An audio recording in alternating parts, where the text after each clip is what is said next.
Selamat pagi, Pak Daru. Kenalkan, saya Ko Samuel Jeffrey Sanjaya, NIM 21L10055. Hari ini saya akan menjawab pertanyaan-pertanyaan Bapak dan meringkas video wawancara yang sudah saya tonton. Jadi video diawali dengan Pak Daru bersama-sama dengan Romo mendaki gunung Lawu pada malam Jumat Kliwon. Pada masa pendakian ini, Pak Daru berbincang-bincang dengan Romo tentang apa arti dari kematian, dunia orang mati. Ya, menurutnya. Beliau juga mengatakan bahwa kematian adalah titik puncak manusia mengambil keputusan. Saat meninggal, kita harus mati secara harmonis dan penuh dengan persiapan.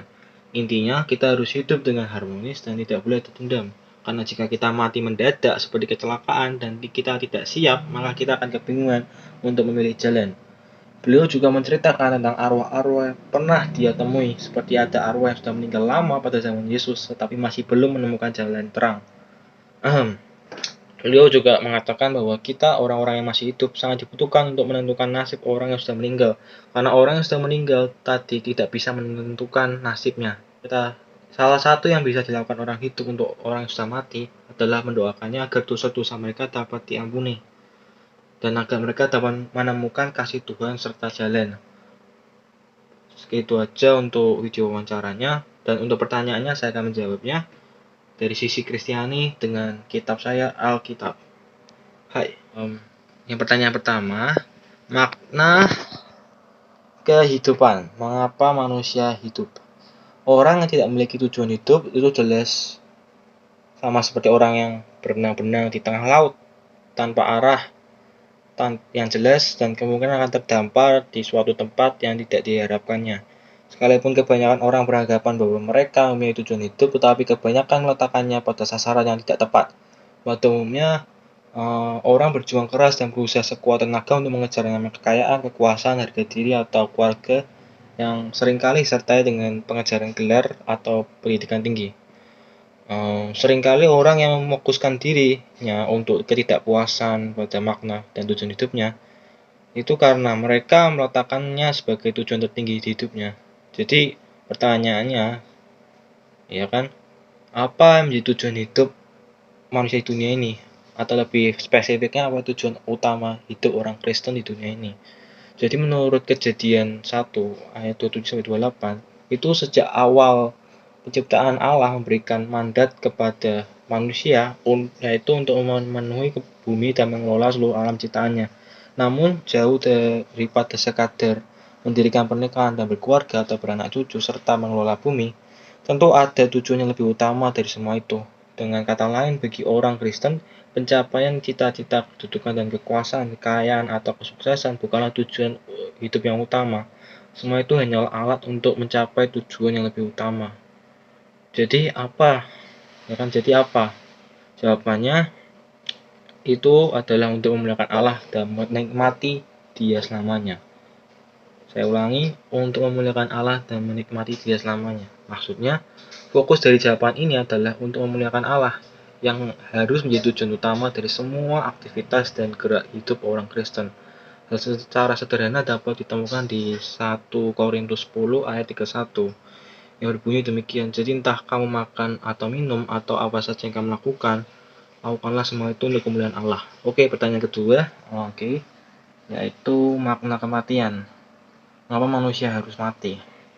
Secara umum dalam Alkitab, kematian adalah peralihan status hidup kepada status tidak hidup. Tidak dipandang sebagai pemisahan jiwa dari badan, melainkan hilangnya vitalitas. Hidup berhenti, tetapi bayang-bayang manusia masih hidup dalam Sheol atau dunia bawah tanah.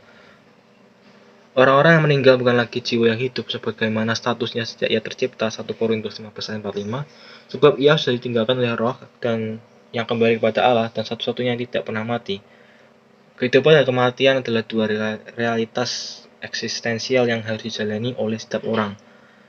Kematian dirumuskan hakikatnya sebagai penarikan kembali nafas kehidupan atau roh Allah dari dalam kehidupan manusia. Ayub 34 ayat 14-15. Manusia dianggap sudah mati ketika nafas kehidupan sudah tidak ada dalam tubuh lagi. Jadi fakta tentang kematian ini secara lugas dan tegas dapat ditemukan di Pengkhotbah 2 ayat 16, yaitu setiap makhluk itu sama di hadapan kematian. Terus terakhir di kitab Yohanes 3:16 bahkan mengatakan bahwa Bapa tidak mau manusia binasa, melainkan agar memperoleh kehidupan yang kekal, sehingga ia merelakan anaknya tunggal. Itulah mengapa kematian adalah sesuatu yang pasti. Maknanya pertama secara singkat adalah manusia berdosa dan upah dosa adalah maut. Yang kedua, kematian manusia adalah partisipasi kematian Yesus.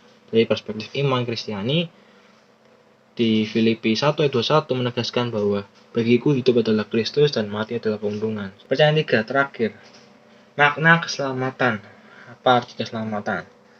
Tuhan Yesus berkata, bukan setiap orang yang memanggilku Tuhan Tuhan yang akan masuk kerajaan surga, melainkan dia yang melakukan kehendak Bapakku yang di surga. Matius 7:21. Berdasarkan firman Tuhan, kita juga tahu bahwa mereka yang melakukan kehendak Bapa di surga yang dapat masuk ke dalam kerajaan surga. Melakukan kehendak Bapa di surga berarti mampu melakukan firman Tuhan, tunduk kepada Tuhan dan mampu hidup sesuai dengan firman Tuhan, apapun situasinya dan tidak pernah lagi berbuat dosa atau menentang Tuhan. Karena jika kita dengan sengaja berbuat dosa setelah menerima pengetahuan kebenaran, maka tidak ada lagi korban yang menghapus dosa itu, tapi yang ada adalah penghakiman mengerikan dan lautan api yang akan menghanguskan orang-orang durhaka. Ibrani 10:26-27. Jadi siapapun yang berbuat dosa adalah hamba dosa, dan hamba tidak tinggal di rumah selamanya, tetapi anak tetap tinggal selama-lamanya. Yohanes 8:34-35. Jadi Tuhan itu kudus. Tuhan itu kudus.